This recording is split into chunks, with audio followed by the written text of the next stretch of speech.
Hi everyone, ಎಲ್ಲರಿಗೂ ನಮಸ್ಕಾರ. ನನ್ನ ಹೆಸರು ವೇಣುಗೋಪಾಲ್, ನಿಮ್ಮ ಕೆಮಿಸ್ಟ್ರಿ ಮೆಂಟರ್. ನಾನು ಈ ವಿಡಿಯೋ ಮಾಡ್ತಾ ಇರೋ ಉದ್ದೇಶ ಏನಂದ್ರೆ KCET 2026 ಎಕ್ಸಾಮ್ ಪ್ರಿಪರೇಷನ್ಸ್ ಆಲ್ರೆಡಿ ಎಲ್ಲರೂ ಮಾಡ್ತಾ ಇದ್ದೀರಾ. ಈ ಎಕ್ಸಾಮ್ ಪ್ರಿಪರೇಷನ್ಗೆ ಇನ್ನು 30 ಡೇಸ್ ಮಾತ್ರ ಬಾಕಿ ಇದೆ. ಈ 30 ಡೇಸ್ ಅಲ್ಲಿ ಏನಾದ್ರೂ ಮಾಡಿ 45 ಸ್ಕೋರ್ ಮಾಡಬೇಕು ಅಂತ ಹೇಳಿ ಎಲ್ಲ ಯೋಚನೆ ಮಾಡ್ತಾ ಇರ್ತೀರಾ, ಹಾರ್ಡ್ ವರ್ಕ್ ಮಾಡ್ತಾ ಇರ್ತೀರಾ.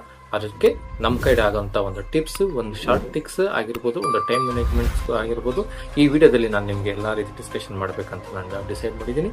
ಅದರ ಜೊತೆಗೆ ಶಾರ್ಟ್ ಟೈಮಲ್ಲಿ ಸ್ಪಾಟಿಫೈ ಪೋಸ್ಟ್ ಮಾಡಬೇಕಾದ್ರೆ ಯಾವ ರೀತಿ ಸ್ಮಾರ್ಟ್ ಆಗಿ ಸ್ಟಡಿ ಮಾಡಬೇಕು, ಯಾವ ರೀತಿ ಟೈಮ್ ಮ್ಯಾನೇಜ್ಮೆಂಟ್ ಹಾಕೊಬೇಕು, 30 ದಿನ ಕ್ರ್ಯಾಶ್ ಕೋರ್ಸ್ಗೆ ಏನೇ ರೀತಿ ಟೈಮ್ ಮ್ಯಾನೇಜ್ಮೆಂಟ್ ಹಾಕೊಂಡ್ರೆ ಕ್ವಶನ್ ಸಾಲ್ವ್ ಮಾಡಿದ್ರೆ ನಾವು ಮೋರ್ ದ್ಯಾನ್ ಸ್ಕೋರ್ ಮಾಡ್ಬೋದು ಅಂತ ನಾನು ಡಿಸ್ಕಷನ್ ಮಾಡ್ಬೇಕು ಅನ್ಕೊಂತ ಇದ್ದೀನಿ. ಈ ವಿಡಿಯೋನ ಸ್ಕಿಪ್ ಮಾಡ್ದಿರ ನೋಡಿ, ಮತ್ತೆ ಎಲ್ಲ ಮಕ್ಕಳಿಗೂ ಫ್ರೀಯಾಗಿ ಒಂದು ಈ ನಾಲೆಡ್ಜ್ ಶೇರ್ ಮಾಡ್ಬೇಕನ್ನೋ ಉದ್ದೇಶದಿಂದ ನಾನು ಈ ವಿಡಿಯೋ ಮಾಡ್ತಾ ಇದ್ದೀನಿ. ಎಲ್ಲರಿಗೂ ಒಳ್ಳೇದಾಗಲಿ. ಈ ವಿಡಿಯೋನ ಸ್ಕಿಪ್ ಮಾಡ್ದಿರ ನೋಡಿ, ನಿಮಗೆ ಡೀಟೇಲ್ ಆಗಿ ಡಿಸ್ಕಷನ್ ಮಾಡ್ಕೊಡ್ತೀನಿ. Thank you. ಓಕೆ, ಈಗ ಥಿಯರಿಗೆ ಎಲ್ಲರೂ ಆಲ್ರೆಡಿ ನೀವು ಚೆನ್ನಾಗಿ ಎಕ್ಸಾಮ್ಸ್ನ ಬರ್ದಿರ್ತೀರ ಅಂತ ಅನ್ಕೊಂಡಿದ್ದೀವಿ. ಈಗ ಥಿಯರಿ ಮಾರ್ಕ್ಸು ಎಷ್ಟು ಇಂಪಾರ್ಟೆಂಟ್ ಆಗುತ್ತೆ ಅನ್ನೋಂಥದ್ದು KCETಗೆ ನಿಮ್ಗೆ ಎಲ್ಲರಿಗೂ ಗೊತ್ತಿರುವಂಥದ್ದೇ. ಯಾಕಂದರೆ ನೀವು 50% ಕಳಿಸ್ತಾರೆ, ನಾನು ಅದನ್ನು ಕೂಡ ಡಿಸ್ಕಷನ್ ಮಾಡ್ತೀನಿ. ಈಗ ಸೆಕೆಂಡ್, ನಾನು ನಿಮಗೆ ಈಗ ಕ್ರ್ಯಾಶ್ ಕೋರ್ಸಲ್ಲಿ ಇರುವಂತಹ ಪ್ಲ್ಯಾನ್ಸು, ಮಾಸ್ಟರ್ ಪ್ಲ್ಯಾನ್ಸ್ ನಾನು ಹೇಳ್ಕೊಡಕ್ಕೆ ಹೋಗ್ತಾ ಇದ್ದೀನಿ ನೋಡಿ. ಈಗ KCET preparation master plan 30 days crash plan ಅಂದರೆ 30 ದಿನದಲ್ಲಿ ಏನಾದರೂ ಮಾಡಿ ಪ್ಲ್ಯಾನ್ ಮಾಡಿ ಯಾವ ರೀತಿ ನಾವು ಒಂದು 45 ಇಂದ ಎಬೋ ಸ್ಕೋರ್ ಮಾಡೋದು ಏನು ಅಂತ. ಅದಕ್ಕೆ ನಾವು ಮಾಡಬೇಕಾದ್ರೆ ಸಿಂಪಲ್ ಇಷ್ಟೇ, ಡೈಲಿ 6 ಅವರ್ಸ್ ಸ್ಟಡಿ ಪ್ಲ್ಯಾನ್ ಹಾಕೋಬೇಕು. 6 ಅವರ್ಸು ಒಂದೇ ಕೆಮಿಸ್ಟ್ರಿಗಲ್ಲ, ಎಲ್ಲ ಸಬ್ಜೆಕ್ಟ್ಗೂ ಸೇರಿ 6 ಅವರ್ಸ್ ಪ್ಲ್ಯಾನ್ ಹಾಕೋಬೇಕು. ಆದರೆ 6 ಅವರ್ಸ್ ನಾನು ಯಾಕೆ ಹೇಳ್ತಾ ಇದ್ದೀನಿ ಅಂದರೆ, 6 ಅವರ್ಸ್ ಕಾನ್ಸಂಟ್ರೇಷನ್ ನೀವು ಕೊಟ್ಟು ಓದಿದ್ದೀರಾ ಅಂದರೆ ಹೇಗಾದರೂ ಮಾಡಿ 45+ ನಾವು ಸ್ಕೋರ್ ಮಾಡ್ಬೋದು. ಅದಕ್ಕೆ ಕೆಮಿಸ್ಟ್ರಿಗೆ ನೀವು ಎಷ್ಟು ಅವರ್ಸ್ ಕೊಡಬೇಕಾಗುತ್ತೆ ಅನ್ನೋಂಥದ್ದು ನಾನು ಮುಂದೆ ಡಿಸ್ಕಷನ್ ಮಾಡ್ತೀನಿ. ಈಗ ನೆಕ್ಸ್ಟು, ಈಗ ಬೋರ್ಡ್ ಎಕ್ಸಾಮ್ ಆಲ್ರೆಡಿ ನೀವು ಎಕ್ಸಾಮ್ ಬರೆದಿರೋವಂಥದ್ದು. ಈಗ ಯಾವ ರೀತಿ ಸ್ಕೋರ್ನ ನಾವು ಕನ್ಸಿಡರ್ ಮಾಡ್ತಾರೆ, KCETಗೆ ಯಾವ ರೀತಿ ಪರ್ಸೆಂಟೇಜ್ನ ಕನ್ಸಿಡರ್ ಮಾಡ್ತಾರೆ ಅನ್ನೋಂಥದ್ದು ಇಲ್ಲಿದೆ ನೋಡಿ. ಇಲ್ಲಿ ಒಂದು ಎಕ್ಸಾಂಪಲ್ ನಾನು ತೊಗೊಂಡಿದ್ದೀನಿ. PUC ಬೋರ್ಡ್ ಮಾರ್ಕ್ಸು 285, 300ಗೆ 285 ಮಾರ್ಕ್ಸ್ ತೆಗೆದಿರ್ತಾರೆ ಅಂದ್ಕೊಳ್ಳಿ. ಆಗ 95% ಬಂದಿರ್ತಾರೆ. ಈಗ ನೀವು 600 ಮಾರ್ಕ್ಸ್ ಬಂದಿರ್ತೀರ. 600 ಮಾರ್ಕ್ಸ್ ಕನ್ನಡ ಇಂಗ್ಲೀಷ್ನ ಬಿಟ್ಟು ಕನ್ಸಿಡರ್ ಮಾಡ್ತಾರೆ. PCMB ಎಲ್ಲಿರುವಂಥದ್ರಲ್ಲಿ ಇಂಜಿನಿಯರಿಂಗ್ ಸ್ಟೂಡೆಂಟಿಗೆ PCM ಕನ್ಸಿಡರ್ ಮಾಡ್ತಾರೆ. ಮತ್ತು ಬಯೋ ಇರುವಂಥದ್ದು ಎಕ್ಸಾಮ್ಗೆ ಅದು ಬಯೋಲಜಿಕಲ್ ಬ್ಯಾಕ್ಗ್ರೌಂಡ್ ಇರುವಂಥದ್ದಿಗೆ ಬಯಾಲಜಿ ಕನ್ಸಿಡರ್ ಮಾಡ್ತಾರೆ. ಈಗ PCM ಮಾತ್ರ ಕನ್ಸಿಡರ್ ಮಾಡೋದ್ರಿಂದ ಫಿಸಿಕ್ಸ್, ಕೆಮಿಸ್ಟ್ರಿ, ಮ್ಯಾಥ್ಸಲ್ಲಿ 300 ಮಾರ್ಕ್ಸ್ಗೆ ಎಕ್ಸಾಮ್ ನಡೀತದೆ. 300 ಮಾರ್ಕ್ಸ್ಗೆ ಎಕ್ಸಾಮ್ ನಡೆಯೋದ್ರಿಂದ 285 ಮಾರ್ಕ್ಸ್ ಬಂದಿರುತ್ತೆ ಅಂತ ಒಂದು ಕನ್ಸಿಡರ್ ಮಾಡೋಣ. 285 ಮಾರ್ಕ್ಸ್ ಬಂದರೆ ಎಷ್ಟು ಪರ್ಸೆಂಟೇಜ್ ಆಗುತ್ತೆ? 95% ಆಗುತ್ತೆ. KCET ಎಕ್ಸಾಮು ನಮಗೆ 180 ಮಾರ್ಕ್ಸ್ಗೆ ಮಾಡ್ತಾರೆ. PCM ಎಲ್ಲ ಸೇರಿ 60 ಮಾರ್ಕ್ಸಿಗೆ ತೊಗೊಂಡ್ರೆ 180 ಮಾರ್ಕ್ಸ್ ಬರ್ತಾರೆ. ಅದರಲ್ಲಿ ನೀವು ಏನು ಮಾಡಿ 131 ಮಾರ್ಕ್ಸ್ ತೊಗೊಂಡಿರ್ತೀರಿ ಅಂತ ಅಂದ್ಕೊಳ್ಳಿ. ಸೊ ಅವೆರಡು ಇದು ಎಷ್ಟು ಪರ್ಸೆಂಟೇಜ್ ಆಗುತ್ತೆ? 72.78% ಆಗುತ್ತೆ. ಇದು 95% ಆಗುತ್ತೆ. ಸೊ ವೆಯ್ಟೇಜ್ ಹೆಂಗೆ ಕ್ಯಾಲ್ಕುಲೇಷನ್ ಮಾಡ್ತಾರೆ ಅಂದರೆ, ಬೋರ್ಡ್ ಎಕ್ಸಾಮ್ ಏನು ಬಂದಿದೆ 95% ಬಂದಿದೆ, ಅದನ್ನು 50% ಕನ್ಸಿಡರ್ ಮಾಡ್ತಾರೆ. 50% ಅಂದರೆ 0.5 ಇಂದ ಮಲ್ಟಿಪ್ಲೈ ಮಾಡಿದ್ರೆ ನಮಗೆ ಎಷ್ಟು ಬರುತ್ತೆ? 47.5 ಬರುತ್ತೆ. ಅದೇ ರೀತಿ KCETಯಲ್ಲಿ ಬಂದಿರುವಂಥ ಮಾರ್ಕ್ಸ್ನು ಕೂಡ 0.5 ಅಂದರೆ 50%ನ ಅದರಲ್ಲಿ ಕನ್ಸಿಡರ್ ಮಾಡ್ತಾರೆ. 50% ಕನ್ಸಿಡರ್ ಮಾಡಿದ್ರೆ ನಮಗೆ ಎಷ್ಟು ಬರುತ್ತೆ? 36.39 ಬರುತ್ತೆ.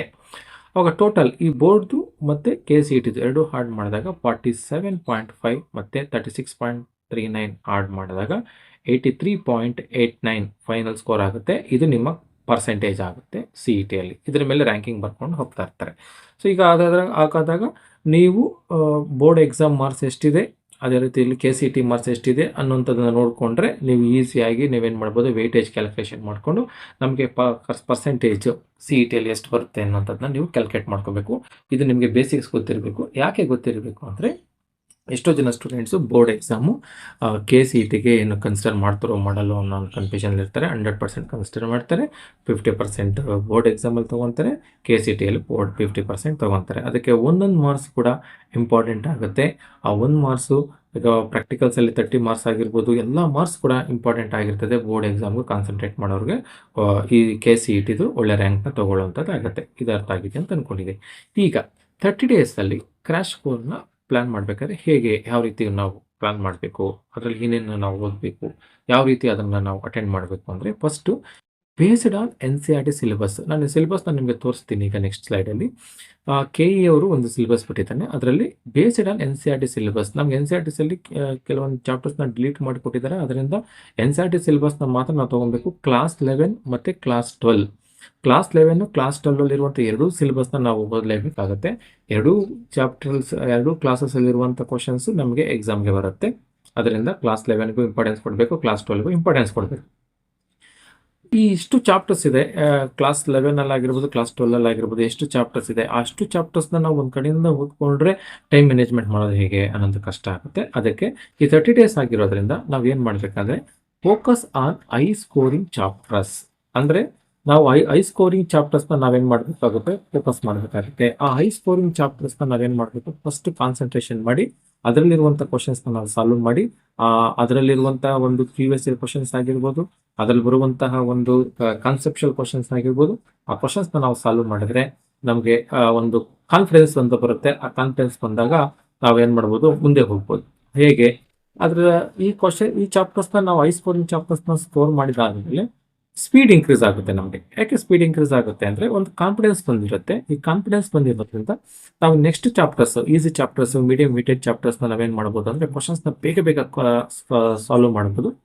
ಆ ಸ್ಪೀಡ್ ಇನ್ಕ್ರೀಸ್ ಆಗಿ ನಾವೊಂದು ಮಾರ್ಕಿಂಗ್ ಲೆವೆಲ್ ಅಕ್ಯುರೇಸಿ ಏನು ಅನ್ಕೊಂಡಿರ್ತೀವೋ ಆ ಅಕ್ಯುರೇಸಿ ರೀಚ್ ಆಗಲಿಕ್ಕೆ ಸ್ಟಾರ್ಟ್ ಆಗ್ತಾ ಇರ್ತದೆ. ಸೊ ಇದರಲ್ಲಿ ಇನ್ನೊಂದು ಚೆನ್ನಾಗಿ ನಾವು ತಿಳ್ಕೊಬೇಕು, ಯಾವುದೇ ರೀತಿ KCETಯಲ್ಲಿ ನೆಗೆಟಿವ್ ಮಾರ್ಕಿಂಗ್ ಇರೋದಿಲ್ಲ. ಯಾವ ಕ್ವಶನ್ಸ್ ನಾವು MT ಬಿಟ್ಟು ಬರಬಾರದು. ಏನಾದರೂ ಮಾಡಿ ಸ್ಟ್ರಾಟಜಿ ಯೂಸ್ ಮಾಡಿ ನಾವೇನು ಮಾಡಬೇಕು, ನೆಗೆಟಿವ್ ಸ್ಕಿಲ್ ಇಲ್ಲದಿರೋದ್ರಿಂದ ಕ್ವಶನ್ಸ್ನ ನಾವು ರಿಮೂವ್ ಮಾಡಿ, ಅಂದರೆ ಆಪ್ಷನ್ಸ್ನ ರಿಮೂವ್ ಮಾಡಿ ಕರೆಕ್ಟ್ ಚೂಸಿಂಗ್ನ ನಾವು ತಿಳ್ಕೊಂಡಿದೆ ಅಂದರೆ ಎಲ್ಲ ಕ್ವಶನ್ಸ್ನ ನಾವು ಅಟೆಂಪ್ಟ್ ಮಾಡ್ಬೋದು. ಅಟೆಂಪ್ಟ್ ಮಾಡಿದಾಗ ನಮಗೆ ಒಳ್ಳೆ ಆನ್ಸರ್ ಸಿಗುತ್ತೆ. ಸೊ ಅದರಿಂದ ಇದೊಂದು ಗುಡ್ ನ್ಯೂಸ್, ನಿಮಗೆ ನೋ ನೆಗೆಟಿವ್ ಮಾರ್ಕಿಂಗ್ ಇರೋದ್ರಿಂದ ಫ್ರೀಡಮ್ ಆಗಿ ನೀವು ಕ್ವಶನ್ಸ್ನ ಈಸಿಯಾಗಿ ಅಟೆಂಪ್ಟ್ ಮಾಡ್ಬೋದು. ನೆಕ್ಸ್ಟ್ ಈಗ ನಮಗೆ KEA ಬಿಟ್ಟಿರುವಂತಹ ಸಿಲೆಬಸ್ ಇದು. KEA 2026 ಇಲ್ಲಿ ನೋಡ್ತಾ ಇದ್ರೆ CET 2026 ಸಿಲೆಬಸ್ ಬಿಟ್ಟಿದ್ದಾನೆ. ಫಸ್ಟ್ ಇಯರ್ ಚಾಪ್ಟರ್ಸ್ ಎಲ್ಲ ಚಾಪ್ಟರ್ಸ್ ಹಾಕಿದ್ದಾನೆ. ಸೊ ಬೇಸಿಕ್ ಕಾನ್ಸೆಪ್ಟ್ಸ್ ಇಂದ ಇರ್ಬೋದು, ಸ್ಟ್ರಕ್ಚರ್ ಆಫ್ ಆಟಮ್ಸು, ಕ್ಲಾಸಿಫಿಕೇಶನ್ ಆಗಿರ್ಬೋದು, ಎಲ್ಲ ಚಾಪ್ಟರ್ಸು ಹಾಕಿದ್ದಾನೆ. ನಾನು ನಿಮಗೆ ತೋರಿಸ್ಲಿಕ್ಕೆ ಸಿಲೆಬಸ್ನ ಇಡ್ತಾ ಇದ್ದೀನಿ. ನೋಡಿ, ಸೆಕೆಂಡ್ ಚಾಪ್ಟರ್ಸಲ್ಲಿ ಆಗಿರ್ಬೋದು ಎಲ್ಲ ಪೀರಿಯಡ್ ಸಮೇತ ಅವ್ನು ಕೊಟ್ಟಿದ್ದಾನೆ.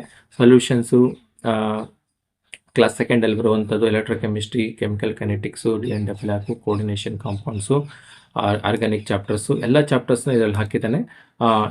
ಇದನ್ನು ನೀವು ವೆಬ್ಸೈಟಲ್ಲಿ ಹೋಗಿ ನೋಡಿದರೆ ಸಿಗುತ್ತೆ ನಿಮಗೆ.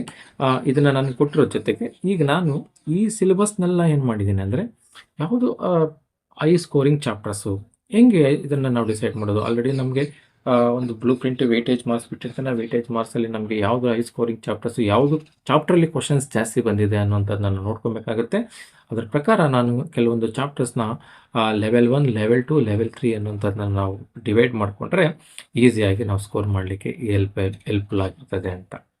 ಯಾಕಂದರೆ ಯಾವುದೋ ಒಬ್ಬ ಸ್ಟೂಡೆಂಟ್ಗೆ ಬಯೋಮಾಲಿಕ್ಯೂಲ್ಸ್ ಚಾಪ್ಟರ್ ಈಸಿ ಇರುತ್ತೆ, ಅವನಿಗೆ ಬಯೋಲಾಜಿಕಲ್ ಬ್ಯಾಕ್ಗ್ರೌಂಡ್ ಈಸಿ ಇರುತ್ತೆ ಅಂತ ಹೇಳ್ಬಿಟ್ಟು ಬಯಾಲಜಿನೇ ಚೆನ್ನಾಗಿ ಓದ್ತಾ ಇದ್ದಾರೆ, ಬಯೋಮಾಲಿಕ್ಯೂಲ್ ಚಾಪ್ಟರ್ನೇ ಓದ್ತಾ ಇದ್ದಾರೆ, 1 or 2 ಕ್ವಶನ್ಸ್ ಬರುತ್ತೆ. ಅಷ್ಟು ಚಾಪ್ಟ್ರು ಓದಿ 1 or 2 ಕ್ವಶನ್ಸ್ ಅಟೆಂಡ್ ಮಾಡಿ ಏನಾಗುತ್ತೆ, ಅವನಿಗೆ ಸ್ಕೋರ್ ಮಾಡಲಿಕ್ಕೆ ಈಸಿ ಆಗಲ್ಲ. ಬಟ್ ತುಂಬ ಕ್ವಶನ್ಸ್ ಅಂದರೆ ನಾನು ಅನಲೈಸ್ ಮಾಡಿರೋ ಪ್ರಕಾರ 25 ನಾನು 2010 ಕ್ವಶನ್ ಪೇಪರ್ಸ್ನ KCET ಕ್ವಶನ್ ಪೇಪರ್ಸ್ನ ಅನಲೈಸ್ ಮಾಡಿರೋ ಪ್ರಕಾರ ನೋಡಿದಾಗ ತುಂಬ ಕ್ವಶನ್ಸು ಯಾವುದರಲ್ಲಿ ರಿಪೀಟ್ ಆಗಿದೆ, ನಂಬರ್ ಆಫ್ ಕ್ವಶನ್ಸ್ ಯಾವುದರಲ್ಲಿ 3 ರಿಂದ 4 ಕ್ವಶನ್ಸು ಒಂದೊಂದು ಚಾಪ್ಟರ್ಲ್ಲಿ ಬಂದಿರೋ ಕ್ವಶನ್ಸ್ ಯಾವುದು ಅಂದರೆ ಫಸ್ಟ್ ಚಾಪ್ಟರ್ ಯಾವುದು ಅಂದರೆ ಕೆಮಿಕಲ್ ಬಾಂಡಿಂಗಲ್ಲಿ ಬಂದಿದೆ. ನೋಡಿ, chemical bonding chapter one of the basics of the chemistry ಅಂತ ನಾವು ಹೇಳ್ಬೋದು. ಯಾಕಂದರೆ ಬಾಂಡ್ ಇಲ್ಲ ಅಂದರೆ ಕೆಮಿಸ್ಟ್ರಿ ಇಲ್ಲ ಅಂತ ನಾವು ಜನರಲ್ ಆಗಿ ಅನ್ಕೊತಾ ಇರ್ತೀವಿ. ಪ್ರತಿಯೊಂದು ಕಾಂಪೌಂಡ್ಗೆ ಒಂದು ಕಾಂಪೌಂಡ್ ಫಾರ್ಮೇಷನ್ ಆಗಬೇಕಾದ್ರೆ ಬಾಂಡಿಂಗ್ ಇರಬೇಕು. ಹಾಗಾದರೆ ಆ ಬಾಂಡಿಂಗ್ ಬಗ್ಗೆ ಎಷ್ಟು ಬೇಸಿಕ್ಸ್ ತಿಳ್ಕೊಂಡಿದ್ದೀರಾ ಅನ್ನೋಂಥದ್ದು ಒಂದು CET ಯಾವುದೋ ಒಂದು ಕೆಮಿಸ್ಟ್ರಿ ಲೆಕ್ಚರರ್ಸ್ ಬಗ್ಗೆ ಒಂದು ಕ್ಯೂರಿಯಾಸಿಟಿ ಇರೋದ್ರಿಂದ ಈ ಬಾಂಡಿಂಗ್ ಕ್ವಶನ್ಸ್ ಮೇಲೆ ತುಂಬ ಕ್ವಶನ್ಸ್ ಅರೈಸ್ ಆಗೋ ಚಾನ್ಸಸ್ ಇರುತ್ತೆ. ಈ ಕೆಮಿಕಲ್ ಬಾಂಡಿಂಗ್ಸಲ್ಲಿ ತುಂಬ ಈಸಿ ಕ್ವಶನ್ಸ್ ಇದೆ. ಆ ಈಸಿ ಕ್ವಶನ್ಸ್ನ ನಾನು ನಿಮಗೆ ವಿಡಿಯೋಸ್ ಮಾಡಿಕೊಡ್ತೀನಿ. ಅದೇ ಥರ ಈಕ್ವಿಲಿಬ್ರಿಯಮ್ ಚಾಪ್ಟರ್ಲ್ಲೂ ಕೂಡ ಈ ತುಂಬ ಕ್ವಶನ್ಸು ರೇಟ್ ಕಾನ್ಸ್ಟೆಂಟ್ ಆಗಿರ್ಬೋದು, ಇದ್ರ ಮೇಲೆ ಪ್ರಾಬ್ಲಮ್ಸ್ ಆಗಿರ್ಬೋದು, ಪ್ರಾಬ್ಲಮೆಟಿಕಲ್ ಇರುವಂಥ ಕ್ವಶನ್ಸ್, ನ್ಯೂಮರಿಕಲ್ಸ್ ಇರುವಂಥ ಕ್ವಶನ್ಸ್ನ ತುಂಬ CET ಕ್ವಶನ್ ಪೇಪರ್ಸಲ್ಲಿ ನಾವು ಕೇಳಿರೋಂಥ ನೋಡಿರ್ಬೋದು. ಅದರಿಂದ ನ್ಯೂಮರಿಕಲ್ಸ್ ಇರುವಂಥ ಚಾಪ್ಟರ್ಸ್ನ ನಾವು ಯಾವುದೇ ರೀತಿಯಾಗಿ ನೆಗ್ಲೆಕ್ಟ್ ಮಾಡಬಾರ್ದು. ಆ ನ್ಯೂಮರಿಕಲ್ ಚಾಪ್ಟರ್ಸು ಬಾಂಡಿಂಗ್ ಆಗಿರ್ಬೋದು, ಕೆಮಿಕಲ್ ಈಕ್ವಿಲಿಬ್ರಿಯಮ್ ಆಗಿರ್ಬೋದು. ಇನ್ನು ಆರ್ಗ್ಯಾನಿಕ್ ಸೆಕೆಂಡ್ PUCಗೆ ಬಂದಾಗ ಎಲೆಕ್ಟ್ರೋಕೆಮಿಸ್ಟ್ರಿ, ಕೋರ್ಡಿನೇಷನ್, ಕಾಂಪೌಂಡ್ಸು, ಎಲೆಕ್ಟ್ರೋಕೆಮಿಸ್ಟ್ರಿ, ಇದರಲ್ಲಿ ತುಂಬ ಕ್ವಶನ್ಸ್ ರಿಪೀಟ್ ಅಂದರೆ ತುಂಬ ಕ್ವಶನ್ಸ್ ಅನ್ನೋ ಸೈನ್ಸ್ 2-3 ಕ್ವಶನ್ಸು ಒಂದೊಂದು ಕ್ವಶನ್ ಪೇಪರ್ಸಲ್ಲಿ ಬಂದಿರೋದ್ರಿಂದ ಈ ಕ್ವಶನ್ಸ್ನ ನಾವೇನು ಮಾಡಬೇಕಾಗುತ್ತೆ, ಈ ಕ್ವಶನ್ ಚಾಪ್ಟರ್ಗಳನ್ನ ಟಾರ್ಗೆಟ್ ಮಾಡಬೇಕಾಗುತ್ತೆ. P ಬ್ಲಾಕ್ ಎಲಿಮೆಂಟ್ಸು ಈಗ ಹೊಸ ಇಲ್ಲದೆ ಇರೋದು ಕ್ವಶನ್ ಏನು ಮಾಡ್ತಾನೆ ಅಂದರೆ ಕೇಳ್ತಾ ಇದ್ದಾನೆ. ಯಾಕೆ ಕೇಳ್ತಾ ಇದ್ದಾನೆ ಅಂದರೆ ನಮಗೆ ಫಸ್ಟ್ PCಯಲ್ಲಿ ಒಂದಷ್ಟು ಕ್ವಶನ್ಸ್ ಇರೋದ್ರಿಂದ, ಬಟ್ ಪ್ರೀವಿಯಸ್ ಓಲ್ಡ್ ಸಿಲೆಬಸ್ಸಲ್ಲಿ ಒಂದಷ್ಟು ಕ್ವಶನ್ಸ್ ಇರೋದ್ರಿಂದ P ಬ್ಲಾಕಲ್ಲಿ ಕ್ವಶನ್ಸು ಕೇಳ್ತಾನೆ. ಇದ್ರ ಬಗ್ಗೆ ಸಪ್ರೇಟ್ ವಿಡಿಯೋ ಮಾಡಬೇಕಾಗುತ್ತೆ. ಈ ಕ್ವಶನ್ಸ್ನ ನಾವು ಸ್ಟಡಿ ಮಾಡೋಣ. ಅದೇ ಥರ ರೆಡಾಕ್ಸ್ ರಿಯಾಕ್ಷನ್ಸು ಈ ಫಸ್ಟ್ PCಯಲ್ಲಿ ಬರುತ್ತೆ. ಈ ರೆಡಾಕ್ಸ್ ರಿಯಾಕ್ಷನ್ ಏನಾಗುತ್ತೆ ಅಂದರೆ ಕೆಲವೊಂದು ಈಕ್ವಲೆಂಟ್ ವೇಟ್ ಕಾನ್ಸೆಪ್ಟ್ ಆಗಿರ್ಬೋದು, ಆಕ್ಸಿಡೇಷನ್ ನಂಬರ್ಸ್ ಕಂಡುಹಿಡಿಯುವಂಥದ್ದಾಗಿರ್ಬೋದು, ಡಿಫ್ರೆಂಟ್ ರಿಯಾಕ್ಷನ್ಸಲ್ಲಿ ತುಂಬ ಸಾರಿ ಕ್ವಶನ್ಸ್ ಕೇಳಿದ್ದಾನೆ. ಅದರಿಂದ ಇದನ್ನು ನಾವು ಕಾನ್ಸಂಟ್ರೇಟ್ ಮಾಡಬೇಕಾಗುತ್ತೆ. ಆಲ್ಡಿಹೈಡ್ಸ್ ಆ್ಯಂಡ್ ಕೀಟೋನ್ಸ್ ಈಗ ಆರ್ಗ್ಯಾನಿಕ್ ಅಂತ ಬಂದಾಗ ಆರ್ಗ್ಯಾನಿಕಲ್ಲಿ ನಮಗೆ ತುಂಬ ಚಾಪ್ಟರ್ಸ್ ಇದೆ. ಆಲ್ಕೆನ್ಸ್ ಆಗಿರ್ಬೋದು, ಮತ್ತು ಆಲ್ಕೋಹಾಲ್ಸ್, ಫಿನಾಲ್ಸ್ ಈ ಥರಸ್ ಆಗಿರ್ಬೋದು. ಅದ್ರ ಜೊತೆಗೆ ಆಲ್ಡಿಹೈಡ್ಸ್ ಆ್ಯಂಡ್ ಕೀಟೋನ್ಸ್ ಚಾಪ್ಟ್ರು ಮತ್ತು ಕಾರ್ಬಾಕ್ಸಿಲಿಕ್ ಆ್ಯಸಿಡು ತುಂಬ ಇಂಪಾರ್ಟೆಂಟ್ ಚಾಪ್ಟರ್ಸ್ ಆಗಿದೆ. ಈ ಚಾಪ್ಟರ್ಸಲ್ಲಿ ಬರುವಂಥ ನೇಮ್ ರಿಯಾಕ್ಷನ್ಸ್ನಲ್ಲಿ ತುಂಬ ಕ್ವಶನ್ಸ್ ರಿಪೀಟ್ ಆಗಿರ್ತದೆ. ಆ ಕ್ವಶನ್ಸ್ ನಾವು ಈಸಿಯಾಗಿ ಸ್ಟಡಿ ಮಾಡ್ಬೋದು. ಅದ್ರ ಜೊತೆಗೆ ಈ ಚಾಪ್ಟರ್ನ ನಾವು ವೇಟೇಜ್ ಚಾಪ್ಟರ್ ಅಂತ ನಾವು ಕನ್ಸಿಡರ್ ಮಾಡ್ಕೊಂಡು ಈ ಚಾಪ್ಟರ್ನ ನಾವು ಚೆನ್ನಾಗಿ ಸ್ಟಡಿ ಮಾಡಬೇಕಾಗತ್ತೆ. ಆಲ್ಕೋಹಾಲ್ಸ್ ಮತ್ತು ಫಿನಾಲ್ಸ್ ಕೂಡ ವೇಟೇಜ್ ಚಾಪ್ಟರ್ ಆಗುತ್ತೆ. ಆರ್ಗಾನಿಕಲ್ಲಿ ಅದನ್ನು ನಾವು ನೋಡ್ಕೊಬೇಕಾಗುತ್ತೆ. ಓಕೆನಾ. ನೆಕ್ಸ್ಟ್ ಮೀಡಿಯಮ್ ವೇಟೇಜ್ ಇರುವಂಥ chapters. Medium weightage chapters in the sense ಇದರಲ್ಲಿ ಕ್ವಶನ್ಸು ಬರುತ್ತೆ. ಎಷ್ಟು ಬರ್ಬೋದು? 1 or 2 ಕ್ವಶನ್ಸ್ ಬರ್ಬೋದು. ಅದಕ್ಕೋಸ್ಕರ ಇದನ್ನ ಮೀಡಿಯಮ್ ವೇಟೇಜ್ ಚಾಪ್ಟರ್ಸ್ ಅಂತ ನಾವು ಕನ್ಸಿಡರ್ ಮಾಡ್ಕೊಂಡಿದ್ದೀನಿ. ಅದರಲ್ಲಿ ನಮಗೆ ಕೆಮಿಸ್ಟ್ರಿಯಲ್ಲಿ ಬರುವಂಥ first medium weightage chapters chemical kinetics, solutions, D and block elements, organic ಬೇಸಿಕ್ಸಲ್ಲಿ ನಮಗೆ ಫಸ್ಟ್ ಪೀಸಲ್ಲಿ ಬರುತ್ತೆ organic basics concepts, electrophiles, nucleophiles ಮತ್ತು ಎಲೆಕ್ಟ್ರೋಮರಿಕ್ ಎಫೆಕ್ಟ್ಸ್ ಆಗಿರ್ಬೋದು, ಎಲೆಕ್ಟ್ರಾನಿಕ್ ಎಫೆಕ್ಟ್ಸು, ಹೈಪರ್ ಕಾಂಜುಗೇಷನ್ಸು, ಅದರಲ್ಲಿ ವೇರಿಯೇಷನ್ಸು, ಇವೆಲ್ಲ ಸಿ ಟಿ ಎಲ್ ಕ್ವಶನ್ಸ್ನ ಇದು ಮಾಡಿದೆ. ಇನ್ನು ಬಯೋಮಾಲಿಕ್ಯೂಲ್ ಚಾಪ್ಟರ್ ನಿಮಗೆಲ್ಲರಿಗೂ ಈಸಿ ಇರುವಂಥ ಚಾಪ್ಟರ್ ಆಗಿರೋದ್ರಿಂದ ಬಯೋಮಾಲಿಕ್ಯೂಲ್ ಚಾಪ್ಟರ್ಸು, ಆಲ್ಕೆನ್ಸು, ಈ mole concept, basic concepts first ಇಯರಲ್ಲಿ ಬರುತ್ತೆ. ಮೋಲ್ ಕಾನ್ಸೆಪ್ಟ್ಸು, ಹೈಡ್ರೋಕಾರ್ಬನ್ಸು, ಇವೆಲ್ಲ ಕೂಡ ಮೀಡಿಯಮ್ ವೇಟೇಜ್ ಚಾಪ್ಟರ್ಸ್ ಆಗಿರುತ್ತೆ. ನಾವು ಇದಕ್ಕೆಲ್ಲ ಡೈಲಿ 1 hour ಆಲ್ರೆಡಿ ಸ್ಟಡಿ ಮಾಡಿರ್ತೀರ. ಡೈಲಿ 1 hour ರಿವಿಷನ್ ಇಟ್ಕೊಂಡ್ರೆ ಈ ಚಾಪ್ಟರ್ಸ್ನ ನಾವು ಈ ಸ್ಟಡಿ ಮಾಡ್ಬೋದು. ಅದೇ ನಾವು ಪ್ರೀವಿಯಸ್ ಚಾಪ್ಟರ್ಗಳೆಲ್ಲ ಒಂದು 2 hours ನಾವು ಇಟ್ಕೊಂಡು ರೀಟಾಗಿ ಸ್ಟಡಿ ಮಾಡಬೇಕು. ಇದು ನಾವು ಡೈಲಿ 1 hour ಈಸಿ ಚಾಪ್ಟರ್ಸ್ ಆಗಿರೋದ್ರಿಂದ ಡೈಲಿ 1 hour ಇಟ್ಕೊಂಡು ಸ್ಟಡಿ ಮಾಡಿದ್ರೆ ನಾವು ಈಸಿಯಾಗಿ ಸ್ಕೋರ್ ಮಾಡ್ಬೋದು. ಇದ್ರ ಜೊತೆಗೆ ಕ್ವಿಕ್ ಸ್ಕೋರಿಂಗ್ ಚಾಪ್ಟರ್ಸು ಅದರಲ್ಲಿ ಆಲ್ರೆಡಿ ಹಾರ್ಡ್ ಮಾಡಿದ್ದೀನಿ. ಈ ಕ್ವಿಕ್ ಸ್ಕೋರಿಂಗ್ ಚಾಪ್ಟರ್ಸ್ ಏನು ಅಂದರೆ ನಮಗೆ ಈಸಿಯಾಗಿ ಅಂದರೆ ಅಪ್ಲೈಡ್ ಇರೋದಿಲ್ಲ. ಅಂದರೆ applied questions in the sense ಈಸಿಯಾಗಿ ಸ್ಕೋರ್ ಮಾಡ್ಬೋದು. ಈಸಿ ಚಾಪ್ಟರ್ಸ್ ಅಂತ ನಾವು ಕನ್ಸಿಡರ್ ಮಾಡ್ಬೋದು. ಕೆಮಿಸ್ಟ್ರಿಯಲ್ಲಿ biomolecules, solutions, basics in first basic questions, ಇದನ್ನೆಲ್ಲ ನಾವೇನು ಮಾಡ್ಬೋದು ಅಂದರೆ ಸ್ಟಡಿ ಮಾಡ್ಬೋದು. ಯಾವುದೇ ಚಾಪ್ಟ್ರಲ್ಲಿ ಬರ್ಬೋದು. ಯಾವುದೇ ಚಾಪ್ಟ್ರಲ್ಲಿ ನಾವೇನು ಮಾಡಬೇಕು ಅಂದರೆ ಸ್ಟಡಿ ಮಾಡುವಾಗ ಫಾರ್ಮುಲಾಸ್ನ ಫೋಕಸ್ ಮಾಡಬೇಕು ಮತ್ತು ಫಾಸ್ಟ್ ಸಾಲ್ವಿಂಗ್ ಮೆಥಡ್ಸ್ನ ಫಾಲೋ ಮಾಡಬೇಕು. ಈ ಫಾಸ್ಟ್ ಸಾಲ್ವಿಂಗ್ ಮೆಥಡ್ಸ್ ಅಂದರೆ ಈಗ ಒಂದು ಕ್ವಶನ್ ನೋಡಿದ ತಕ್ಷಣ ನಮಗೆ ಫಸ್ಟ್ ಏನಾಗುತ್ತೆ ಅಂದರೆ ಈ ಕ್ವಶನ್ ಹೆಂಗಪ್ಪ ಆನ್ಸರ್ ಮಾಡೋದು ಅಂತ ಮೈಂಡಿಗೆ ಬಂದ ತಕ್ಷಣ ಮೈಂಡ್ ಬ್ಲಾಕ್ ಆಗಿಬಿಡುತ್ತೆ. ಮೈಂಡ್ ಬ್ಲಾಕ್ ಆಗಿದ ತಕ್ಷಣ ಆನ್ಸರ್ ಸಿಗಲ್ಲ ಅನ್ನೋ ಅಂಥ ಒಂದು ಕಾನ್ಸೆಪ್ಟ್ಗೆ ಹೋಗ್ಬಿಟ್ಟು ಕಷ್ಟ ಅನ್ನೋ ಮೈಂಡ್ ಸೆಟ್ ಬರುತ್ತೆ. ಆ್ಯಕ್ಚುಲಿ ಮತ್ತು ನೀವು ಕೀ ಆನ್ಸರ್ಸ್ನ ನೋಡಿದ್ರೆ ಅಥವಾ ಆ ಒಂದು ಹಿಂಟ್ಸ್ ಎಕ್ಸ್ಪ್ಲನೇಷನ್ಸ್ ನೋಡಿದಾಗ ಸಿಂಪಲ್ ಅನಿಸ್ತಾ ಇರ್ತದೆ. ಅಯ್ಯೋ ಅಲ್ಲಿ ಗೊತ್ತಾಗಲಿಲ್ಲ, ಇಲ್ಲಿ ನೋಡಿದ್ರೆ ಸಿಂಪಲ್ ಅನಿಸ್ತಾ ಇದೆಲ್ಲ ಅನ್ನೋದಕ್ಕೋಸ್ಕರ ಈ ಫಾಸ್ಟ್ ಸಾಲ್ವಿಂಗ್ ಮೆಥಡ್ಸ್ ಏನು ಮಾಡಬೇಕಂದ್ರೆ ನೀವು ಯಾವುದಾದ್ರೂ ಒಂದು ಚಾಪ್ಟರ್ಲಿ ಒಂದು 10 ಕ್ವಶನ್ಸ್ನ ಇಟ್ಕೊಂಡ್ರೆ ಆ 10 ಕ್ವಶನ್ಸ್ಗೆ ಯಾವ್ಯಾವ ಕಾನ್ಸೆಪ್ಟ್ ಅಪ್ಲೈ ಮಾಡಿದ್ದಾನೆ ಅನ್ನೋಂಥದ್ದು ನೋಡ್ಕೊಬೇಕು. ಆ 10 ಚಾಪ್ಟರ್ಸ್ಗೆ 10 ಒಂದು ಫಾರ್ ಎಕ್ಸಾಂಪಲ್ಲು ಒಂದೇ ನಿಮಿಷ.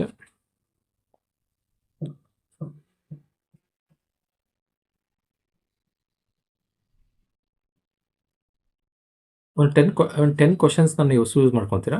ಆ 10 ಕ್ವಶನ್ಸ್ ಏನಾಗಿರುತ್ತೆ ಅಂದರೆ ಒಂದೇ ಕ್ವಶನ್ಸ್ ಇರಲ್ಲ, ಆಯಿತಾ. ಆ 10 questions question number 1, question number 2, question number 3, question number 4, question number 5 ಅಂತ ಅಂದ್ಕೊಳ್ಳಿ.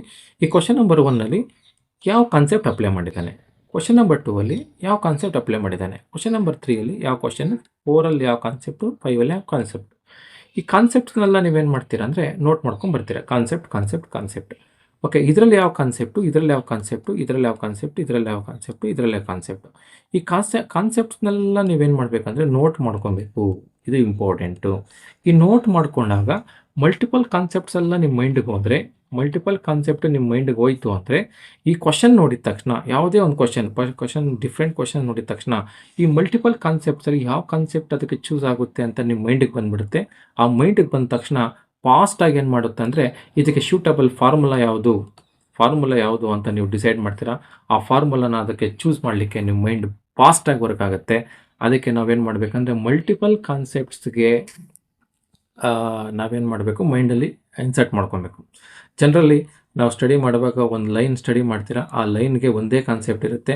ಅದೇ ಕಾನ್ಸೆಪ್ಟ್ ಮೇಲೆ ಪ್ರಾಬ್ಲಮ್ ಕೇಳಿದ್ನ, ಅದೇ ಕಾನ್ಸೆಪ್ಟ್ ಮೇಲೆ ಕ್ವಶನ್ಸ್ ಕೇಳಿದ್ನ ಈಸಿಯಾಗಿ ಸಾಲ್ವ್ ಮಾಡಿಬಿಡ್ತೀರಾ. ಆದರೆ ಅದೇ ಕ್ವಶನ್ಸ್‌ನ ಡಿಫ್ರೆಂಟ್ ಕಾನ್ಸೆಪ್ಟ್ ಮೇಲೆ ಕೇಳಿದಾಗ ಏನು ಮಾಡ್ತೀರಂದರೆ, ನಮಗೆ ಮೈಂಡು ಸ್ವಲ್ಪ ಬ್ಲಾಕ್ ಆಗೋ ಚಾನ್ಸಸ್ ಇರುತ್ತೆ. ಆವಾಗ ನಾವು ಮಾಡಬೇಕಾಗಿರೋದು listed 10 questions, any 10 questions. Question number 1, 2, 3, 4, 5 ಇಂದ ಯಾವ್ಯಾವ ಕಾನ್ಸೆಪ್ಟ್ ಮೇಲೆ ಅವನು ಯಾವ ಕಾನ್ಸೆಪ್ಟ್‌ನ ಸ್ಟ್ರಾಟಜಿನ ಅಪ್ಲೈ ಮಾಡಿದ್ದಾನೆ, ಇಲ್ಲಿ ಯಾವ ಕಾನ್ಸೆಪ್ಟ್ ಅಪ್ಲೈ ಮಾಡಿದ್ದಾನೆ, ಇಲ್ಲಿ ಯಾವ ಕಾನ್ಸೆಪ್ಟ್ ಅಪ್ಲೈ ಮಾಡಿದ್ದಾನೆ, ಇಲ್ಲಿ ಯಾವ ಕಾನ್ಸೆಪ್ಟ್ ಅಪ್ಲೈ ಮಾಡಿದ್ದಾನೆ ಅನ್ನೋಂಥದ್ದನ್ನ ಮೈಂಡ್‌ಗೆ ಹಾಕ್ಕೊಂಡ್ರೆ ಈಸಿಯಾಗಿ ನಾವು ಮಲ್ಟಿಪಲ್ ಕಾನ್ಸೆಪ್ಟ್‌ನ ನಾವು ಮೈಂಡಲ್ಲಿ ಇಟ್ಕೊಂಡು ಈಸಿಯಾಗಿ ಕ್ವಶನ್ಸ್‌ನ ಸಾಲ್ವ್ ಮಾಡ್ಬೋದು. ಅದಕ್ಕೆ ನಾವು ಫಸ್ಟು ಫೋಕಸ್ ಮಾಡಬೇಕು. ಏನದ್ರ ಮೇಲೆ ಫೋಕಸ್ ಮಾಡಬೇಕು ಅಂದರೆ ಫಾರ್ಮುಲಾಸ್ ಮೇಲೆ ಫೋಕಸ್ ಮಾಡಬೇಕು ಮತ್ತು ಫಾಸ್ಟ್ ಸಾಲ್ವಿಂಗ್ ಮೆಥಡ್ ಫೋಕಸ್ ಮಾಡಬೇಕು.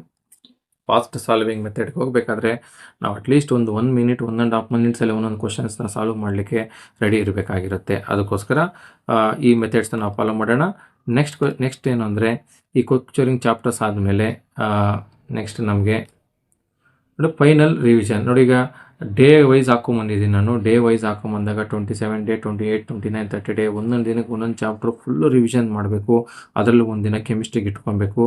ಮತ್ತು ಯಾವುದೇ ಕಾರಣಕ್ಕೂ ನೀವು ಏನೇ ಓದಿದರೂ ಕೂಡ ಮಾಕ್ ಟೆಸ್ಟ್ ನೀವು ತೊಗೊಳ್ಲಿಲ್ಲ ಅಂದರೆ, ಮಾಕ್ ಟೆಸ್ಟ್ ಅಟೆಂಡ್ ಮಾಡಲಿಲ್ಲ ಅಂದರೆ ಟೈಮ್ ಮ್ಯಾನೇಜ್ಮೆಂಟ್ ಆಗಿರ್ಬೋದು, ಮತ್ತು MCQಸಲ್ಲಿ ಎಲಿಮಿನೇಟೆಡ್ ಮೆಥಡ್ ಆಗಿರ್ಬೋದು, ಯಾವ ಮೆಥಡ್ನ ನೀವು ಒಂದು ರಿವಿಷನ್ ಮಾಡಲಿಕ್ಕಾಗಲ್ಲ. ಅದಕ್ಕೋಸ್ಕರ ಮಾಕ್ ಟೆಸ್ಟ್ ಅನ್ನೋದು ತುಂಬ ಇಂಪಾರ್ಟೆಂಟ್ ಆಗುತ್ತೆ. ನೀವು ಕಂಪಲ್ಸರಿ ಚಾಪ್ಟರ್ ವೈಸ್ ಆದರೂ ತೊಗೊಬೋದು, ಅಥವಾ ಎಲ್ಲ ಚಾಪ್ಟರ್ ಮಿಕ್ಸ್ ಮಾಡೋದು ತೊಗೊಬೋದು. ಕ್ವಶನ್ಸ್ ನೀವು ಎಷ್ಟು ಸಾಲ್ವ್ ಮಾಡ್ತೀರಾ, ಡಿಫ್ರೆಂಟ್ ಕ್ವಶನ್ಸ್ ಎಷ್ಟು ಸಾಲ್ವ್ ಮಾಡ್ತೀರೋ ಅಷ್ಟು ಕಾನ್ಸೆಪ್ಟ್ಸು ನಿಮ್ಮ ಮೈಂಡಲ್ಲಿರುತ್ತೆ. ನಾನು ಸಿಂಪಲ್ಲಾಗಿ ಯಾವುದೋ ಒಂದು ಕಾನ್ಸೆಪ್ಟ್ ತೊಗೊಂಡು ಆ ಕಾನ್ಸೆಪ್ಟ್ ಮೇಲೆ ಹೇಳಿದ್ದೀನಿ, ಆ ಕಾನ್ಸೆಪ್ಟ್ ಮೇಲೆ ಕ್ವಶನ್ಸ್ ಬರುತ್ತೆ ಅಂತ ನೀವು ಡಿಸೈಡ್ ಮಾಡೋದು. ಆ ಕಾನ್ಸೆಪ್ಟ್ ಮೇಲೆ ಬಂದರೆ ಆನ್ಸರ್ ಮಾಡ್ತೀರಾ, ಆ ಕಾನ್ಸೆಪ್ಟ್ ಮೇಲೆ ಬರಲಿಲ್ಲ ಅಂದರೆ ಮಲ್ಟಿಪಲ್ ಕಾನ್ಸೆಪ್ಟ್ಸ್ ಇರುತ್ತೆ. ಆ ಮಲ್ಟಿಪಲ್ ಕಾನ್ಸೆಪ್ಟು ಮೈಂಡಿಗೆ ಬರಬೇಕಾದ್ರೆ ಮಲ್ಟಿಪಲ್ ಕ್ವಶನ್ಸ್ ನೋಡಬೇಕಾಗುತ್ತೆ, ಡಿಫ್ರೆಂಟ್ ಕ್ವಶನ್ಸ್ ನೋಡಬೇಕಾಗುತ್ತೆ. ಪ್ರತಿ ಕ್ವಶನ್ಸ್ನಲ್ಲಿರುವಂಥ ಪಾಯಿಂಟ್ಸ್ನ ನೀವು ನೋಟ್ ಮಾಡಿಕೊಂಡ್ರೆ ಮಾತ್ರ ನಾವು ಈಸಿಯಾಗಿ, ಅದಕ್ಕೋಸ್ಕರ ಮಾರ್ಕ್ ಟೆಸ್ಟ್ ಅನ್ನೋದು ತುಂಬ ಇಂಪಾರ್ಟೆಂಟು. ಮಾರ್ಕ್ ಟೆಸ್ಟ್ ಮಾಡಬೇಕು. ಮತ್ತು ಹೇಗೆ ಡೈಲಿ 6 ಅವರ್ಸ್ನ ನಾವು ಸ್ಟಡಿ ಪ್ಲ್ಯಾನ್ ಮಾಡ್ಕೊಬೇಕು. ನೋಡಿ, ಈಗ ಸ್ಕೂಲು, ಕಾಲೇಜು ಕೆಲವೊಂದು ಕೋಚಿಂಗ್ಸ್ ತೊಗೊಳ್ತಾ ಇರ್ತೀರ. ಆ ಕೋಚಿಂಗ್ ತೊಗೊಂಡು ಬಂದು ನಾವೇನು ಮಾಡಬೇಕಾಗುತ್ತೆ, 2 ಅವರ್ಸ್ ಅಂತ ಈಚ್ ಕ್ವಶನ್ ಇಟ್ಕೊಳ್ಳೇಬೇಕಾಗುತ್ತೆ. ಯಾಕಂದರೆ ಸ್ಕೂಲ್ ಅವರ್ಸ್ನ ನಾವು ಕನ್ಸಿಡರ್ ಮಾಡಲಿಕ್ಕಾಗಲ್ಲ, ಅಥವಾ ಕೋಚಿಂಗ್ ಅವರ್ಸ್ನ ನಾವು ಕನ್ಸಿಡರ್ ಮಾಡಲಿಕ್ಕಾಗಲ್ಲ. ನಾವು ಮನೆಯಲ್ಲಿ 2 ಅವರ್ಸು ಒಂದು ಸೆಷನ್ ಅಂತ ತೊಗೊಂಡ್ರೆ 3 ಸೆಷನ್ ಕಂಪಲ್ಸರಿ ಇಟ್ಕೊಬೇಕು ನಾವು. ಫಿಸಿಕ್ಸ್ಗೆ 2 ಅವರ್ಸು, ಚೆನ್ನಾಗಿ ನೆನಪಿಟ್ಕೊಳ್ಳಿ, ಇದು ತುಂಬ ಇಂಪಾರ್ಟೆಂಟು. ಫಿಸಿಕ್ಸ್ಗೆ 2 ಅವರ್ಸು, ಕೆಮಿಸ್ಟ್ರಿಗೆ 2 ಅವರ್ಸು, ಅದೇ ಥರನೇ ಬಯಾಲಜಿಗೆ 2 ಅವರ್ಸು, ಅಥವಾ ಮ್ಯಾಥ್ಸ್ಗೆ 2 ಅವರ್ಸು. ಇವು ಇಟ್ಕೊಂಡ್ರೆ 100% ನಾವೇನು ಮಾಡ್ಬೋದು, ಸ್ಕೋರ್ ಮಾಡ್ಬೋದು. ಅದಕ್ಕೋಸ್ಕರ ಇದು ಇಂಪಾರ್ಟೆಂಟ್. ಫಿಸಿಕ್ಸ್ಗೆ 2 ಅವರ್ಸ್ ಇಟ್ಕೊಳ್ಳಿ. ನೀವು ಯಾವ ಅವರ್ಸ್ ಆದರೂ ನೀವು ಮ್ಯಾನೇಜ್ ಮಾಡ್ಕೊಬೋದು. ಯಾಕಂದರೆ ಕೋಚಿಂಗ್ ಸೆಂಟ್ರಿಂದ ಕ್ರ್ಯಾಶ್ ಕೋರ್ಸ್ ಕೋಚಿಂಗ್ ತೊಗೊಂಡಿರೋಂಥವ್ರು ಆಗಿರ್ಬೋದು, ಅಥವಾ ಕ್ಲಾಸ್ಗೆ ಹೋಗ್ತಾ ಇರುವಂಥವ್ರು ಆಗಿರ್ಬೋದು, ಅವ್ರ ಮನೆಯಲ್ಲಿ ಬಂದ ಮೇಲೆ ನೀವೇನು ಮಾಡಬೇಕು, ಇದನ್ನು ನೀವು ಈ ಅವರ್ಸ್ನ ಫಾಲೋ ಮಾಡಲೇಬೇಕು. ಫಿಸಿಕ್ಸ್ಗೆ 2 ಅವರ್ಸು, ಕೆಮಿಸ್ಟ್ರಿಗೆ 2 ಅವರ್ಸು, ಮ್ಯಾಥ್ಸಿಗೆ 2 ಅವರ್ಸ್. ಈ 2 ಅವರ್ಸಲ್ಲಿ ನೀವು ಯಾವ ರೀತಿ ಸಾಲ್ವ್ ಮಾಡಬೇಕಂದ್ರೆ, ಥಿಯರಿ ಓದ್ತಾ ಇರ್ತೀರಲ್ವ, ಥಿಯರಿ ಓದ್ತಾ ಪಾಯಿಂಟ್ಸ್ ಬರುತ್ತೆ ನಮಗೆ, ಎಕ್ಸೆಪ್ಷನಲ್ ಪಾಯಿಂಟ್ಸ್ ಅಂತ ಬರುತ್ತೆ. ಆ ಎಕ್ಸೆಪ್ಷನಲ್ ಪಾಯಿಂಟ್ಸು ನೀವು ನೋಟ್ ಮಾಡ್ಕೊಂಡಿರಬೇಕು. ಅದ್ರ ಜೊತೆಗೆ ಆ ಕಾನ್ಸೆಪ್ಟ್ ಮೇಲೆ ಬರುವಂಥ ಕ್ವಶನ್ಸ್ ಏನೇ ಇದ್ದರೂ ಅದರಲ್ಲಿ ಸಾಲ್ವ್ ಮಾಡ್ಕೊಂಡು ಹೋಗಬೇಕು. ಅದನ್ನು ಪ್ರಾಕ್ಟೀಸ್ ಅಪ್ರೋಚ್ ಅಂದರೆ, ಈಗ ಯಾವುದೋ ಒಂದು ಥಿಯರಿಯಲ್ಲಿ ಓದ್ತಾ ಇರ್ತೀರ, ಒಂದು ಚಾಪ್ಟರ್ ಓದ್ತಾ ಇರ್ತೀರ, ಸೊಲ್ಯೂಷನ್ ಚಾಪ್ಟರ್ ಓದ್ತಾ ಇರ್ತೀರ ಅಂದ್ಕೊಳ್ಳಿ. ಸೊಲ್ಯೂಷನ್ ಚಾಪ್ಟ್ರಲ್ಲಿ ಬರುವಂಥ ಕ್ವಶನ್ಸು, ಯಾವ ಕ್ವಶನ್ಸ್ ಬಂದಿದೆಯೋ ಆ ಕ್ವಶನ್ಸ್ನ ನೀವು ಪ್ರಾಕ್ಟೀಸ್ ಮಾಡಿಬಿಡ್ಬೇಕು. ಆ 2 ಅವರ್ಸಲ್ಲಿ ಏನು ಮಾಡಿಬಿಡ್ಬೇಕು, ಪ್ರಾಕ್ಟೀಸ್ ಮಾಡಿಬಿಡ್ಬೇಕು. ಪ್ರಾಕ್ಟೀಸ್ ಮಾಡಿದಾಗ ಏನಾಗುತ್ತೆ, ನಿಮ್ಮ ಮೈಂಡ್ ಒಳಗಡೆ ಅದು ಫಿಕ್ಸ್ ಆಗಿಬಿಡುತ್ತೆ. ನಿನಗೆ ಆ ಸೊಲ್ಯೂಷನ್ ಚಾಪ್ಟರ್ಸ್ನ ಕ್ವಶನ್ಸ್ ಅಟೆಂಡ್ ಮಾಡ್ತೀನಿ ಅನ್ನೋ ಒಂದು ಕಾನ್ಫಿಡೆನ್ಸ್ ನಿಮಗೆ ಬರ್ತೀರ. ಅದೇ ಥರನೇ ಯಾವುದೇ ಒಂದು ಚಾಪ್ಟರ್ ಓದಲಿ, ಥಿಯರಿ ಜೊತೆಗೆ ಪ್ರಾಕ್ಟೀಸ್ ಅನ್ನೋವಂಥದ್ದು ಕೂಡ ನೀವು ಜೊತೆಯಲ್ಲೇ ಸೈಮಲ್ಟೇನಿಯಸ್ ಆಗಿ ಪ್ಯಾರಲಲ್ಲಾಗಿ ತೊಗೊಂಡೋದ್ರೆ ಮಾತ್ರ ಈಸಿಯಾಗಿ ಈ ಸ್ಟಡಿ ಅವರ್ ಪ್ಲ್ಯಾನ್ಸ್ ನಾವು ಈಸಿಯಾಗಿ ಸಾಲ್ವ್ ಮಾಡ್ಬೋದು. ಸೊ ನೀವು per day 2 hours per subject ನೀವು ಅದನ್ನು ಪ್ಲ್ಯಾನ್ ಮಾಡಿಕೊಂಡ್ರೆ 2 ಅವರ್ಸಲ್ಲಿ ನೀವು ಥಿಯರಿ ಮೀನ್ಸ್ ಯಾವುದೇ ಒಂದು CETಗೆ ಒಂದು ಅದ್ರ ಬೇಸಿಕ್ಸ್ ಥಿಯರಿ ನಮ್ಗೆ ಇಂಪಾರ್ಟೆಂಟ್ ಆಗಿರ್ತದೆ. ಅದನ್ನು ಕೂತ್ಕೊಂಡು ಅದ್ರ ಮೇಲೆ ಬರುವಂಥ ಕ್ವಶನ್ಸ್, ಕಾನ್ಸೆಪ್ಟ್ಸ್ ವೈಸ್ ಕ್ವಶನ್ಸ್ನ ನಾವು MCQಸ್ನ ನಾವು ಸಾಲ್ವ್ ಮಾಡ್ಕೊಂಡು ಹೋದರೆ ಈಸಿಯಾಗಿ 6 ಅವರ್ ಪ್ಲ್ಯಾನ್ಸನ್ನು ನಾವು ಸಾಲ್ವ್ ಮಾಡ್ಬೋದು. ಅದ್ರ ಜೊತೆಗೆ ನೋಡಿ, NCERT ನಾವು 1 ಅವರಲ್ಲಿ ತೊಗೊಳೋದು ಆಲ್ರೆಡಿ ನಾನು ಹೇಳಿದ್ದೀನಿ. 60 ಮಿನಿಟ್ ನಾವೇನು ಮಾಡಬೇಕು, N C R T reading ಮಾಡಬೇಕು, N C R T textbook full reading ಮಾಡಬೇಕು, 45 ಮಿನಿಟ್ಸ್ MCQ ಕ್ವಶನ್ಸ್ ಮಾಡಬೇಕು, 50 ರಿಯಾಕ್ಷನ್ಸ್ ಏನೇನಿದೆ ಅದನ್ನು ರಿವಿಷನ್ ಮಾಡಬೇಕು. ಯಾವ ಚಾಪ್ಟರಿಗೆ ನಾವು ಮೇನ್ ಪ್ರಿಫರೆನ್ಸ್ ಕೊಡಬೇಕು ಅಂದರೆ chemical bonding, equilibrium, electrochemistry, coordination compounds ಮತ್ತು ಆರ್ಗ್ಯಾನಿಕಲಿ aldehydes and ketones, alcohols and phenols ಈ ಥರಸ್ಗೆ ನಾವು ಮೇನ್ ಕಾನ್ಸೆಪ್ಟ್ಸ್ ಆಗಿ ನಾವು ಅದನ್ನು ತಗೊಂಡು ಫಸ್ಟ್ ನಾವು ಅದನ್ನು ರೀಡ್ ಮಾಡಿದರೆ ನಾವು ಈಸಿಯಾಗಿ ಸ್ಕೋರ್ ಮಾಡಲಿಕ್ಕೆ ಹೆಲ್ಪ್ ಆಗುತ್ತೆ. ಮತ್ತು ವೀಕ್ಲಿ ನಾವೇನು ಮಾಡಬೇಕಂದ್ರೆ, ಒಂದು ವೀಕ್ ಕಂಪ್ಲೀಟ್ ಆಯಿತು, ಸ್ಟಡಿ ಕಂಪ್ಲೀಟ್ ಆಯಿತು ಅಂದರೆ ಒಂದು ಸೊಲ್ಯೂಷನ್ ಚಾಪ್ಟರ್ ಎಲ್ಲ ಬರುತ್ತೆ ಅಂದಾಗ ಹೊಸ ಚಾಪ್ಟರ್ ಯಾವುದಾದ್ರೆ ಅದನ್ನ ಕಲೀಲಿಕ್ಕೆ ಸ್ಟಾರ್ಟ್ ಮಾಡಬೇಕು. ಯಾಕಂದರೆ ಅದೇ ಚಾಪ್ಟರ್ ಬಂತು ಅಂದರೆ ಅದೇ ಚಾಪ್ಟರ್ ಓದೋದ್ರಿಂದ ಹೊಸದೇನು ಕಲೀಲಿಕ್ಕಾಗಲ್ಲ. ಹೊಸ ಕ್ವಶನ್ಸ್ ಬರಬೇಕು. ಹೊಸ ಕ್ವಶನ್ಸ್ ಬರಬೇಕಾದ್ರೆ ನ್ಯೂ ಚಾಪ್ಟರ್ಸ್ನ ಕಲಿಬೇಕು. ಮತ್ತು ಆ ಒಂದು ವೀಕಲ್ಲಿ ಆಗಿರುವಂಥ ಚಾಪ್ಟರ್ಸ್ನ ರಿವಿಷನ್ನು ಮಾಡಬೇಕು. ಅದ್ರ ಜೊತೆಗೆ ಹೊಸ ಚಾಪ್ಟರ್ಸನ್ನು ನಾವು ಕಲಿಬೇಕು. ಮತ್ತು ಮಾರ್ಕ್ ಟೆಸ್ಟ್ ಪದೇ ಪದೇ ಹೇಳ್ತಾ ಇದ್ದೀನಿ, ಮಾರ್ಕ್ ಟೆಸ್ಟ್ ಅನ್ನೋದು ಇಂಪಾರ್ಟೆಂಟು. ಎಲ್ಲ ಸಬ್ಜೆಕ್ಟ್ಗೂ ನೀವು ತೊಗೊಬೇಕು. ಮಾರ್ಕ್ ಟೆಸ್ಟನ್ನು ಸ್ಟಡಿ ಮಾಡಬೇಕು. ಮಾರ್ಕ್ ಟೆಸ್ಟ್ ತೊಗೊಳೋದು ಆನ್ಲೈನಲ್ಲಿ ತೊಗೊಳ್ಳಿ, ಇಲ್ಲ ಅಂದರೆ ನೀವೇ ಒಂದಷ್ಟು ಕ್ವಶನ್ಸ್ನ ನೀವು ಪಿಕ್ ಮಾಡ್ಕೊಳ್ಳಿ. ಆ ಕ್ವಶನ್ಸ್ ನನಗೆ ಆನ್ಸರ್ ಬರುತ್ತಾ ಬರಲ್ಲ ಅನ್ನೋಂಥದ್ದನ್ನ ಚೆಕ್ ಮಾಡ್ಕೊಳ್ಳಿ. ಇದು ವೀಕ್ಲಿ ಸ್ಟ್ರಾಟಜಿ ಆಗಿರ್ತದೆ. ಇದ್ರ ಜೊತೆಗೆ ಮೇನ್ ಇಂಪಾರ್ಟೆಂಟ್ ಏನು ಅಂದರೆ ಇದು ಟಾಪ್ ಆರ್ ಆಗಬೇಕಾದ್ರೆ ನಾವು ಏನು ಮಾಡಬೇಕು ಅಂದರೆ NCERT ನಮಗೆ ಪ್ರೈಮರಿ ಸೋರ್ಸ್. ಯಾಕಂದರೆ NCERT ಸಿಲೆಬಸ್ ಆಗಿರೋದ್ರಿಂದ NCERT ಟೆಕ್ಸ್ಟ್ ಬುಕ್ನ ಲೈನ್ ಬೈ ಲೈನ್ ಸ್ಟಡಿ ಮಾಡಬೇಕಾಗುತ್ತೆ. ಲೈನ್ ಬೈ ಲೈನ್ ಸ್ಟಡಿ ಮಾಡಬೇಕು. ಆ ಲೈನಲ್ಲಿ ಕಾರ್ನರ್ಸಲ್ಲಿರುವಂಥದ್ದು, ಬಾಕ್ಸಸ್ಸಲ್ಲಿರುವಂಥದ್ದು ಏನಾದರೂ ಇಂಪಾರ್ಟೆಂಟ್ ಟಿಪ್ಸ್ ಇದ್ದರೆ ಸಪ್ರೇಟಾಗಿ ನೀವು ಗೋಲ್ಡನ್ ಪಾಯಿಂಟ್ಸ್ ಅಂತ ನಾವು ನೋಟ್ ಮಾಡ್ಕೊಬೇಕಾಗುತ್ತೆ. ಮತ್ತು ಪ್ರೀವಿಯಸ್ ಇಯರ್ ಕ್ವಶನ್ ಪೇಪರ್ಸಲ್ಲಿ ಯಾವ್ಯಾವ ಮೆಥಡ್ಸಲ್ಲಿ ಕ್ವಶನ್ಸ್ ಕೇಳಿದ್ದಾನೆ ಅಂತ ಒಂದು 5 to 10 ಇಯರ್ಸ್ ಕ್ವಶನ್ ಪೇಪರ್ಸ್ ಇಟ್ಕೊಂಡು ಅನಲೈಸ್ ಮಾಡಬೇಕು. ಚಾಪ್ಟರ್ ವೈಸ್ ಅನಲೈಸ್ ಮಾಡಬೇಕು. ಚಾಪ್ಟರ್ ವೈಸ್ ಅನಲೈಸ್ ಮಾಡಿದ್ರೆ ನೀವು ಈಸಿಯಾಗಿ ಸ್ಕೋರ್ ಮಾಡ್ಬೋದು. ಮತ್ತು speed matters more than the depth. Speed ಅನ್ನೋಂಥದ್ದು ಏನಾಗ್ಬಿಡುತ್ತೆ ಅಂದರೆ ನಮ್ಮ ಬ್ರೈನ್ಗೆ ಕೊಡುವಂಥ ಒಂದು ಆ್ಯಕ್ಟಿವಿಟಿ ಆಗಿರುತ್ತೆ. ನೀವು ಮನೆಯಲ್ಲಿ ನನ್ನ ಹತ್ರ ಒಂದು 10 ಕ್ವಶನ್ ಇದೆ, 10 ಕ್ವಶನ್ನ ನಾನು ಎಷ್ಟು ನಿಮಿಷದಲ್ಲಿ ಸಾಲ್ವ್ ಮಾಡ್ತೀನಿ ಅನ್ನೋಂಥದ್ದು ತುಂಬ ಇಂಪಾರ್ಟೆಂಟ್ ಆಗುತ್ತೆ. ಅದನ್ನ ನೀವು ಮನೇಲಿ ಪ್ರಾಕ್ಟೀಸ್ ಮಾಡಬೇಕು ಬಿಫೋರ್ ಎಕ್ಸಾಮ್. ಯಾಕಂದರೆ ಎಕ್ಸಾಮಲ್ಲಿ ನೀವು 60 ಕ್ವಶನಲ್ಲಿ 1-2 ಕ್ವಶನ್ ನಿಮ್ಗೆ ಅರ್ಥ ಆಗ್ತಾ ಇಲ್ಲ, ಕ್ವಶನ್ ಕನ್ಫ್ಯೂಷನ್ ಆಯಿತು ಅಂದರೆ, ನೀವು ಟೈಮ್ ಮ್ಯಾನೇಜ್ಮೆಂಟ್ ಕಲ್ತಿಲ್ಲ ಅಂದರೆ ಆ ಕ್ವಶನಿಗೆ ನೀವು ತುಂಬ ಟೆನ್ಸ್ ಆಗಿ ಆ ಕ್ವಶನ್ಗೆ ಜಾಸ್ತಿ ಕೊಟ್ಟಾಗ, ಈಸಿ ಕ್ವಶನ್ಗೆ ಟೈಮ್ ಬರದೇ ಇದ್ದಾಗ, ಈಸಿ ಕ್ವಶನ್ಗೆ ನಿಮ್ಗೆ ಆನ್ಸರ್ ಗೊತ್ತಿದ್ರೂ ಕೂಡ ನಮಗೆ ಟೈಮ್ ಮ್ಯಾನೇಜ್ಮೆಂಟ್ ಮಾಡಲಿಕ್ಕೆ ಹೋದರೆ ಪ್ರಾಬ್ಲಮ್ ಆಗಿಬಿಡುತ್ತೆ. ಅದಕ್ಕೋಸ್ಕರ ಟೈಮ್ ಮ್ಯಾನೇಜ್ಮೆಂಟು, ಸ್ಪೀಡಾಗಿ ನೀವು ಆನ್ಸರ್ಸ್ ಮಾಡೋದು, ಯಾವ ಟೆಕ್ನಿಕಾಗಿ ಆನ್ಸರ್ಸ್ ಮಾಡೋದು ದಯವು ಮಾಡಬೇಕು. ಮತ್ತು ಯಾವುದೇ ಕಾರಣಕ್ಕೂ ಚಾಪ್ಟ್ರಲ್ಲಿ ಯಾವುದಾದ್ರೂ ಒಂದು ಪ್ರಾಬ್ಲಮ್, ನ್ಯೂಮರಿಕಲ್ಸ್ ಸಮ್ಸ್ ಬಂದಿದೆ ಅಂದರೆ ಫಾರ್ಮುಲಾಸ್ನ ಬರೀಬೇಕು. ಆ ಫಾರ್ಮುಲಾಸ್ನ ಲಿಸ್ಟ್ ಮಾಡಬೇಕು. ಆ ಫಾರ್ಮುಲಾಸ್ನ ಡೈಲಿ ರಿವಿಷನ್ ಮಾಡಬೇಕು. ಫಾರ್ಮುಲಾದಲ್ಲಿ ಒಂದು ಟರ್ಮ್ ಮಿಸ್ ಆದರೂ ಕೂಡ ನಾವು ಎಷ್ಟೇ ಕಷ್ಟ ಬಿದ್ದು ಸಬ್ಸ್ಟಿಟ್ಯೂಷನ್ ಮಾಡಿ ಆನ್ಸರ್ ಮಾಡಿದ್ರೆ ರಾಂಗ್ ಆಗಿಬಿಡುತ್ತೆ. ಫಾರ್ಮುಲಾಸ್ನ ಡೈಲಿ ಪ್ರಾಕ್ಟೀಸ್ ಮಾಡಬೇಕು. ಇಷ್ಟು ಟಿಪ್ಸ್ ನಾನು ಹೇಳಿದ್ದೀನಿ.